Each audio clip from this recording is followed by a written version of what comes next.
In this video, we'll be using PhishTool to quickly gather email, web, and file-based artifacts from suspicious emails.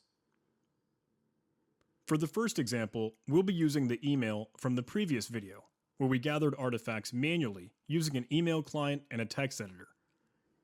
This is the HMRC tax refund themed credential harvester with the malicious URL and a PDF attachment. Let's open our browser and visit phishtool.com. PhishTool is a forensic-grade email analysis platform that allows us to upload emails and retrieve lots of useful information that'll help us investigate it further. So I will head up to the top and log in. And once we've logged in, it'll take us to the analysis console. On this page, I can either upload the email file directly or just drag and drop into the console. Here you can see we are presented with lots of information, but for the scope of this video, we're only interested in retrieving the important artifacts. So at the top, we have the sending address, the recipient, which is the email honeypot we're running, the subject line, the date and the time, and the return path where the email replies will be sent. We can actually copy these values quickly just by clicking on the clipboard icon next to the value. Below the email artifacts, we also have the file artifacts, in this case the file name and the MD5 hash value. Next, we have the sending IP address, also known as the originating IP address, which belongs to the sending server. And finally, at the bottom, we have the web artifacts, with the malicious URL down at the bottom. So it's a lot faster to retrieve artifacts if you have access to PhishTool. It can also perform artifact analysis and other investigation activities, but we'll cover that in a future video. Now let's try another suspicious email that's posing as an Amazon security alert. We can see that this email has pretty poor styling.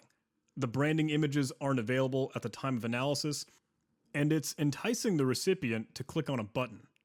So we can assume with good confidence that this is another credential harvester trying to steal Amazon credentials. Hovering over the button, we can see that this redirects to theboozebakery.com, which obviously isn't Amazon. Let's drag this email into the analysis console, and again, we can quickly retrieve the sending address, the recipient, the subject, the date and time, the return path, the originating IP address, and the URL down at the bottom. One extremely useful feature that PhishTool offers is the ability to generate reports based on the information collected from an email. Clicking on the Report tab on the right will allow us to generate a plaintext or a PDF report if we tag at least one artifact. Let's go ahead and tag the sending address and see what a plaintext report looks like. It will copy the information to our clipboard, so let's paste it into an empty notepad. We can see that we have all the information from the analysis console now in a basic text format, so we have our own record of the artifacts, such as the sender, recipient, subject, date, return path, as well as file-based and web-based artifacts. Now let's show you the PDF version of the generated report. PhishTool will offer us a nicely styled report that includes all the information we need, and it's very easy to read. So PhishTool definitely makes the job of retrieving artifacts easier and quicker, and it can provide us with neat reports that we can keep for future reference.